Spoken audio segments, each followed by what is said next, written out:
Vice President Sara Duterte sa Executive Minister Hala. ni Cristo kahapon. Narito pong detalye. Alas 3 ng hapon nang dumating si Vice President Sara sa Iglesia ni Cristo Central Office sa lungsod ng Quezon. Kinagawa ng mga lider ng bansa ang pagbisita sa Central Office. Yes. Good morning mga kasama. At si Kuya Gus nandito naman. Nagbabalik. At kung hindi ka pa nakasubscribe sa ating channel, pasubscribe na lang po at hit mo na rin yung bell para lagi ka namang update sa ating mga video. So ayan mga kasama, anong meron kaya? Nako, ito na, nagkaalaman na. Oo, nako, patik. Meron tayong nabalitaan na naman. Oo, hindi ito chismis Hindi ito katang-isip. Ito po ay naglalabasan na, no? Kung gaano ka suportado, mamaya sa video, meron tayong pasabog. Oo, ayun yan, di umang sa video. Mapapanood nyo, Naku po, talagang tinaas na ng kamay itong si BP Sara, ng kapatid na Eduardo Manalo. Alamin niya kung bakit, at kung paano, Pero, siyempre, bago mo man yan, dito ay meron tayong, alam naman natin na napakagaling ito si Congressman Marcoleta, Ito ay kay Chikadora nang galing, Chikadora, ano ba ang latest natin dyan? Meron ba tayong magandang pasabog dyan? Oo. Iyan, kumusta naman kaya ang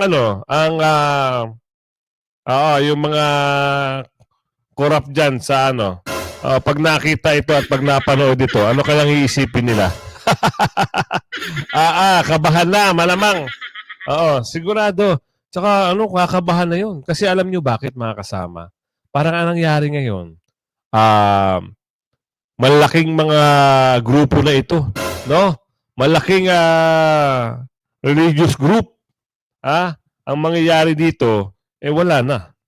Ilang milyon ang miyembro ng religious group na ito? Ilang miyembro? Ilang milyon ang INC? Isipin nyo. INC pa lang, pwede na silang talunin. Oo, yung mga dorobo dyan, Pwede nang talunin. Sinipon na naman tayo. Di ba?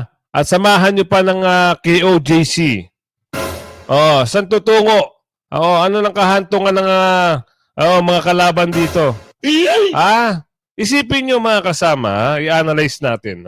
Sabihin natin ang miyembro ng Iglesia na Cristo ay mga 25 million, o let's say, sabihin natin, babaan na lang natin. Sabihin na lang natin na mga mga 15 million na lang. Okay, let's say 15 million. Solido po yan. Hindi po yan nagwawatak-watak. Pag sinabi po ng kapatid na Manalo sa mga member nila, aba po, sunod po yan. Kaya matakot na yung mga kalaban dito. Hindi po biro. Meron po ako mga kaibigan na kapatid. Talaga po. Hindi mo sila matuturuan kung ano po ang binigay na instruction sa kanila. Ganun po sila sumusunod. Kasi siyempre kung ikakabuti ng lahat para sa kanila. Tama. 'Di ba? Kaya hindi natin maki-question 'yon. Pero ang kagandahan dito, sabihin natin meron pa isang religious group, KOJC. Ilang milyon din 'yon. Sipin nyo, Ay, nako. Sabihin natin nasa 10? Sabihin, bawasan na lang natin. Gawin natin 8 million. 15 million plus 8 million. Ilan? 23 million. 23 million. Doon pa lang kay BP Sara at kay doon sa mga lineup ni President Duterte sa senatorial ball. Doon pa lang. 'Di ba? Ano ba naman? Di pa ba matakot ng kalaban nito? Pero bago ba yan, siyempre, ikwento mo naman sa amin. Chikadora, pasok! Hindi pa man nagsisimula ang laban, tiyak na maaring lumamang na si Nako, yan na. Ito ang kumpirmasyon mula mismo sa mga taga-suporta ng PDP laban at sa ilan sa mga avid supporter ni former President Rodrigo Duterte kung saan bukod sa Iglesia ni Cristo, tila dadalhin rin daw ng maraming DDS ang representative at kilalang lawmaker na si Rodante Morcaleta. Ito ang breaking news na umani ng samot-saring reaksyon matapos mapanood ang naging proklamasyon noon at pagsuporta ni former President Rodrigo Duterte sa kandidatura ni Representative Rodante Morcaleta.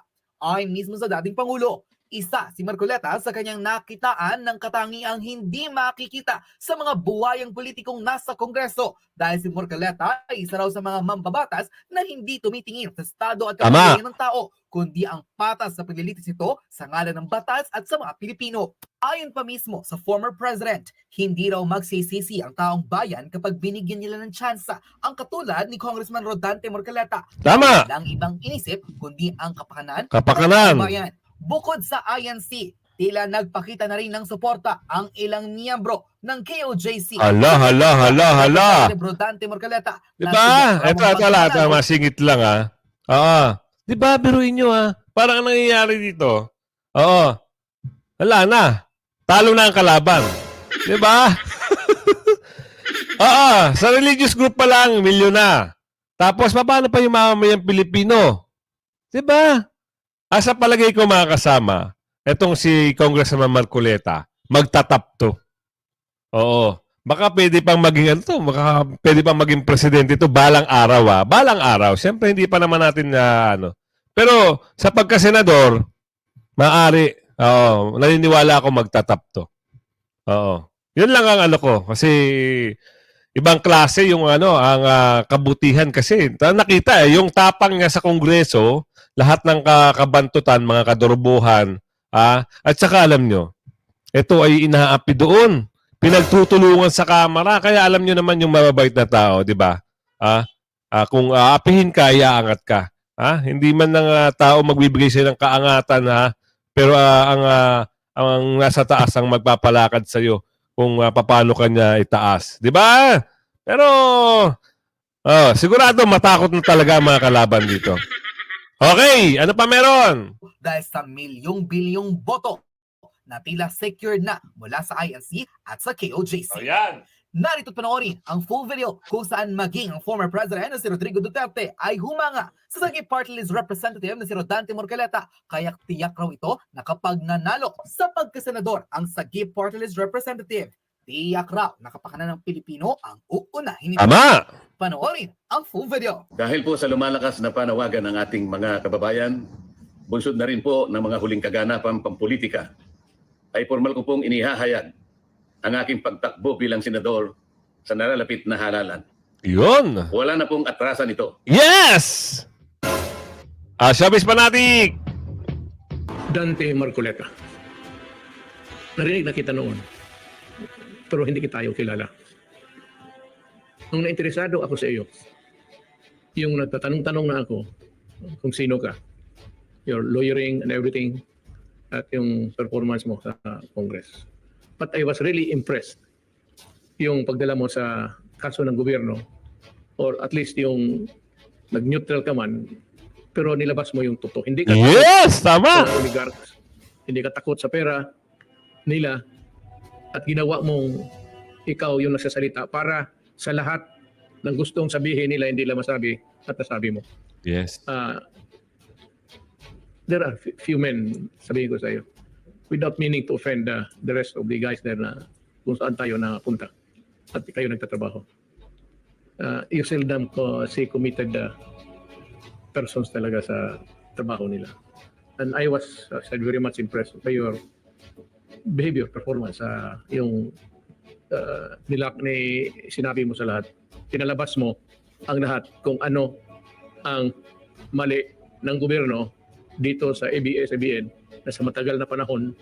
I said, government, and even ako, na ako, pinaputok ko lang yung mga mali nila, but nobody carried the name of the Republic of the Philippines parang doon sa Kongreso. Ikaw yun.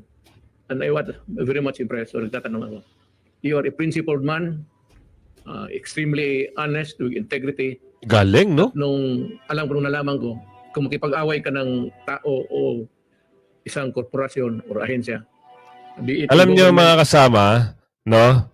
At kung hindi niyo po nalalaman, ito po si Congressman Marcoleta ay isa po siyang kapatid. At siyempre, alam naman natin ang mga kapatid ay may mabubuting loob. So ngayon, alam niyo yung mga katiwalian sa gobyerno, lalong-lalo na yung meron siyang isiniwalat, yun ay gusto niyang buwagin, di ba? Which is totoo, natanggal nga yung isang station, hindi natin babanggitin dito, dahil dun sa, yan, siniwalat niya yung kabantutan. At ngayon, dahil sa tulong niya, nasiwalat na rin yung baho ng yung electric company. Sana, pag nanalo ito, si Congressman Marcoleta, naku, talagang maibigay na sa atin, sa taong bayan, kung ano yung nararapat at tama para sa atin. Hindi yung overpricing, hindi yung hindi mo ginamit ay babayaran mo. Maging maayos. At siyempre yung sagip, sagip para sa may hirap. Kasi gusto niya isulong din yung kahirapan eh. Alam niya yung mga strategy ng kahirapan. Kaya gusto niya ipaglaban. At siyempre parang manalo siya. Meron pa nga sinabi dito Sabi dito, Senator Aspirant Congressman Rodante Marcoleta, siguro dadalhin ng mga DDS dahil sa endorsement ni PPRD at KOJC. Suporto din siya ni Congressman Marcoleta. Ito yung dati. Pero ngayon, dahil kapatid dito si Congressman Marcoleta, sureball na po. Bukod doon, dinala na po siya ng isang religious group, which is KOJC, at buong yung mga sambayan ang naniniwala sa kanya. So, kagaya ko, 10 ng aking mag-anak, ngayon, naniniwala kami na magaling talaga itong tao na to. Naku po. Hindi biro ang babanggain nila, top. Nagtatap ito si Congressman Marcoleta. At bago yan, may singit lang natin. Mamaya abangan nyo yung video na alam nyo na.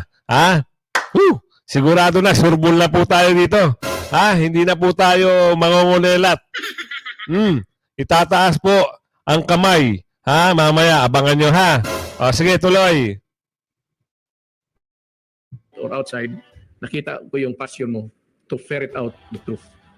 So kaya ako yung mismong personal nagsabi sa iyo kung sana maging senador ka, tumakbo ka.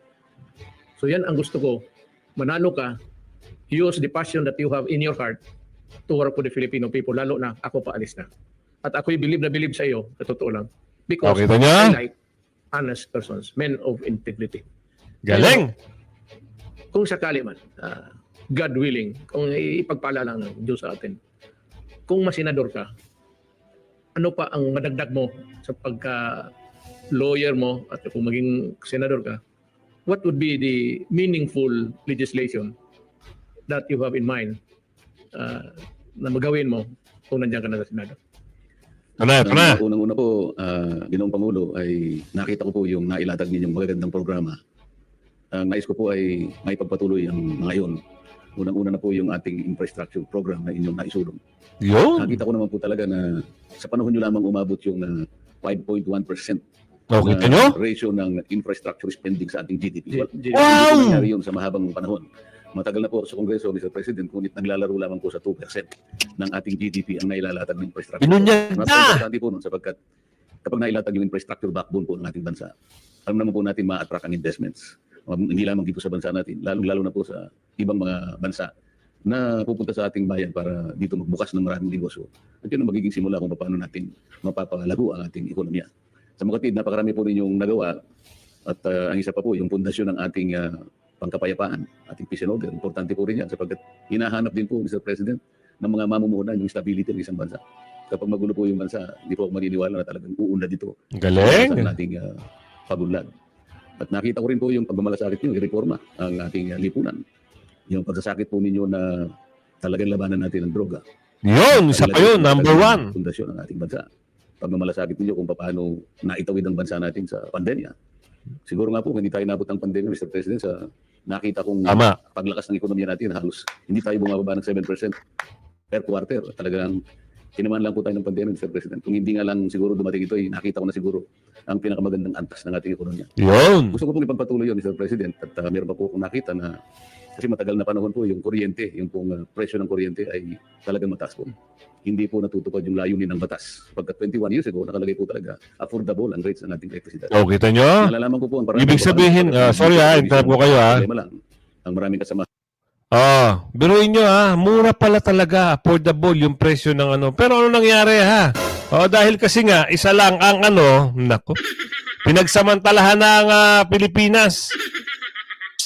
Pag ito nanalo, buwag talaga yan. Sana isulong niya yung maraming provider, hindi lang yung nag-iisa. At sana, yung mga, ito lang yung para sa akin lang naman. Yung mga dating ari-arian ng gobyerno, na pinagbebenta, sana, yan, kunin ulit, bawiin, bayaran ulit, at gobyerno na ang magpalakad. Yun lang ang kagandahan pag nagawa ng isang mamumuno yan. Tuloy natin, Kong. Po natin sa Kongreso ay hindi naman po talaga nagsisikap na talagang ayusin yung dapat na ayusin. Nandun po yung mga provisions ng tinatawag nating ARCOA. Ito po yung renewable, ito po yung mga yung aggregation po at saka yung retail energy. Nandun po yung kung paano mabe-break up po yung monopolistic market ng distributors ngayon into a contestable market. Yun po yung paraan para maibaba natin ang presyo ng kuryente. At yun nga pong problema ng ating sakahan, Mr. President. Napakaganda po ng mga batas natin, hindi po nagkakaroon ng pagkakataon na maipatupad na mabuti sapagkat alam naman po ninyo, napakatindi rin po ng corruption sa bansa. Gusto ko rin po sana makatulong doon sa paraan na inyong nais mangyari. Alam ko po pinagsikapan ninyo. Nakita ko po yung isang paraan, Mr. President, sapagkat sa matagal na panahon, kung mapapansin po ninyo, yung Commission on Audit, ang modality po nila ay post-audit. Ibig sabihin po, mag-audit sila pagkatapos na ng programa. Papasok sila pagkatapos na ng project. Mag-audit sila pagkatapos ng fiscal year. Samantalang kung titingnan po natin yung State Audit Code of the Philippines, ay sinasabi po niya may preventive. Maging sa saligang batas po natin, Mr. President, ay sinasabi, if the internal audit control of an agency is inadequate or weak, dapat po ay... Tama. Ayan, ang galing ng panukala. Naku, grabe, napakagaling. Isipin nyo mga kasama, kung ang project, audit mo weekly, prior to start the project, mapapaganda at tututukan mo. No? Hindi yun nangyayari ngayon. Tapos na ang project, saka lang ino-audit. Ewan. Tuloy mo, Kong. Ng special measures or pre-audit ang COA. Ang palagi pong minamatwid ng COA, Mr. President, kaya post-audit sila. Sapagkat pag nag-pre-audit daw po sila ay medyo babagal daw po pagpatupad ng ating mga infrastructure projects o mga programa. Ang sabi ko naman, ayan mo nang ma-delay ng konti. Ang importante po, masinop natin yung pera. Galing talaga ng congressman. Ibang klase. Halos every year. At halos lahat po ng ahensya ng ating pamahalaan. Sang-ayon na rin sa ulit ng COA, ang dami pong anomalya. Pero palagi na lamang pong report, Mr. President. Wala naman pong nangyayari na malikom nila yung inulat nilang anomalya. Sana po ang dapat na mangyari ay masinop, ma-prevent. Sapagkat yun po yung sinasabi doon sa Section 33 ng State Audit Code of the Philippines. It should be preventive. Hindi po dapat post-audit, dapat pre-audit. Yan po yung galing. The best. Kung ayusin sana ang Department of Education, Mr. President, maaring sa ngayon ay alam na rin po ninyo sapagkat meron po tayong isang batas na nagawa natin 25 years ago. Sinasabi po doon ng DepEd, hindi na siyang dapat gumawa ng libro. Ang dapat na gumawa ng libro mga private sector publishers in order for us to develop a national book development industry para makapag-export tayo. Kita nyo? Public Act 8047, kung hindi po ako nagkakamali. Pero hanggang ngayon, Mr. President, 25 years na po ang batas na yan. Pero hanggang ngayon, ayaw pa rin iwanan ng DepEd yung paggawa ng libro. Bakit, Kong? Alam naman natin kung bakit Ito yan, kinukurap. Ito lang may masasabi lang ako. Napakagaling talaga pag abogado yung tumatakbo, no? Pag abogado talaga at may alam sa konstitusyon, hindi lang yung sumabak ng representative. Meron nga akong napanood kahapon Biruin mo. Ang dami-dami na ngayon sumasali. Ang tanong kasi natin doon, paano anong mga batas ang gagawin nun? Paano kaya sila sasagot doon sa mga gagawin yung mga investigation hearing. Nako, ito lang yun lang may pasok natin. Saka ito, ano pa mayroon diyan, Congressman? Sa makatwid, sila po is in continuing contravention of the law itself. Kaya po hindi maayos-ayos sapagkat sila mismo nilalabag nila yung batas. Siguro po kung ako ang magkapalad po ako, ang palalakasin natin yung oversight function po talaga. Yung totohanan at seryosong pagtingin at pag-aayos kung paano na-implement. Marami po tayong magandang batas. Yun! Hindi lamang po talaga na ipatutupad ng maayos sapagkat kulang po tayo doon sa mga taong dedicated enough to look into it. Yun ang ano. Yun ang problema sa atin sa Pilipinas. Kasi tumatakbo pansariling interes. Yung dedicated ang wala. Yung political will lang nawawala. Ang ginugusto nila pag tumakbo sila yung power at siyempre yung pera. No? Kasi alam nila, kailangan nila ng power para mga corrupt sila. Yun lang tuloy. Mr. President. Ito naman mga kasama, meron naman akong papakitang video sa inyo na sinasabi ko sa inyo na talagang suportado na po. Kaya matakot na itong mga itong ano na to, ha? Lalo na yung mga kalaban pa naman ay mapang-api, ha? Pinagtulungan to si BP Sara eh. 'Di ba? Kung nakikita nyo sa camera, 'di ba? Kung paano nila tanungin si BP Sara ng kung ano-ano. Sinagot na nga ng COA, ang dami pa ring mga etchekerabu, itong mga crocodile dandy dyan. So ngayon, dito natin mapapakita sa video, nako po, eto na. Tinaas na po ang kamay, ha? Sa mga nakakapanood nito, kabahan na po kayo. Hindi na po ito biro, ha? Ito po ay sure win na. Doon pa lang sa dalawang religious group, panalo na. Line-up ni Pangulong Duterte, siyempre, andun si Congressman Marcoleta. Kung andun si Congressman Marcoleta, naku po, dadali naman talaga yan. Diba? Hindi po biro yung grupo na ito. Yung religious group na ito. At siyempre, doon pa sa isang religious group, na alam naman natin itong mga, yung, di ba, na-appear rin sila. Ngayon, siyempre, naiintindihan niya ng nasa taas. Ngayon, ang gagawin ngayon dyan, kung sino yung inaapi, itataas na. Pag ito nataas na, nako po, ito na. Sigurado, itong mga gumawa ng kalokohan ito, dito sa mga nangyari doon sa sa Davao, magtatakbuhan na po iyan. Kawawa kasi yung mga nangyari doon, maraming mga nasaktan. Pero dapat hindi naman doon sa sa lugar na 'yon, no? Dapat walang ganoon. Biruin mo masabi ko lang isang tao 2,000. Yun lang. 2,000 ang pulis na pumunta. Yan. Tuloy lang natin 'to.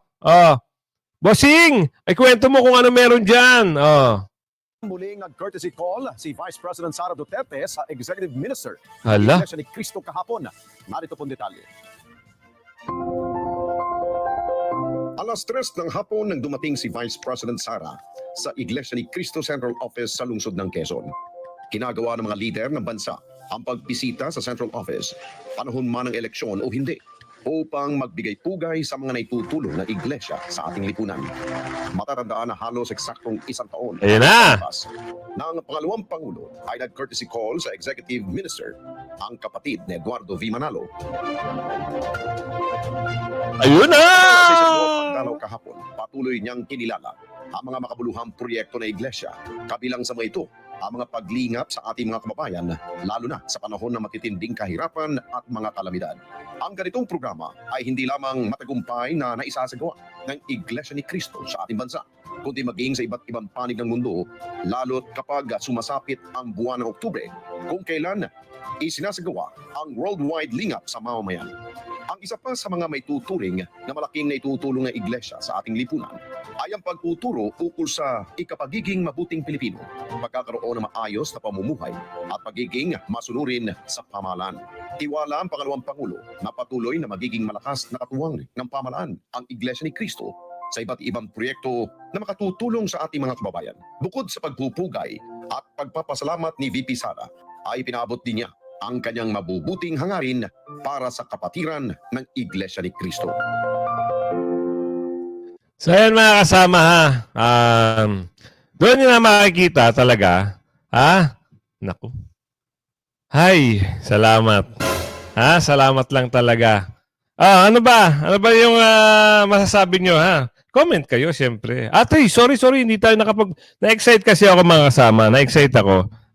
Kasi, biruin nyo, pumunta uli doon si Bibi Sara, di ba? Siyempre, wala namang masamang tinapay si Bibi Sara, di ba? Kaya, welcome! Di ba? Ang ganda. Shake hands. Isang sign na po yun, ha? Isang sign na, siyempre, andiyan si Congressman Marcoleta. Hindi papabayaan ni Congressman Marcoleta, di ba? Yung grupo, Team Duterte, siyempre, alam na yan. Kung ando si Congressman Marcoleta, susuportahan din niya ng ano. At bukod doon, susuportahan din sila ng kabilang religious group. At siyempre, ang mamayang Pilipino. Siyempre, hindi mawawala yun. Di ba? Asahan mo, Kong, yung boto ko. Nasa iyo at sa aking mga pamilya. Asahan mo yan. At, pasalamat nga muna tayo. Nakalimutan ko na. 24,000 new subscribers na po tayo. Maraming salamat po dun sa mga bagong pasok at sa datihan na walang sawang sumusuporta. Ayan, pag hindi po nagno-notif yung video ko sa inyo, i-search nyo lang po kagad si Kuya Goods. Para makita nyo yung video ko. Naku, huwag nyo kalimutan. Medyo, may slow ata tayo eh. Ayan. At kung hindi ka pa nakasubscribe sa ating channel, pasubscribe na lang po at hit mo na rin yung bell para lagi ka namang updated sa ating mga video. Like ng video ha. Maraming salamat. Bye-bye!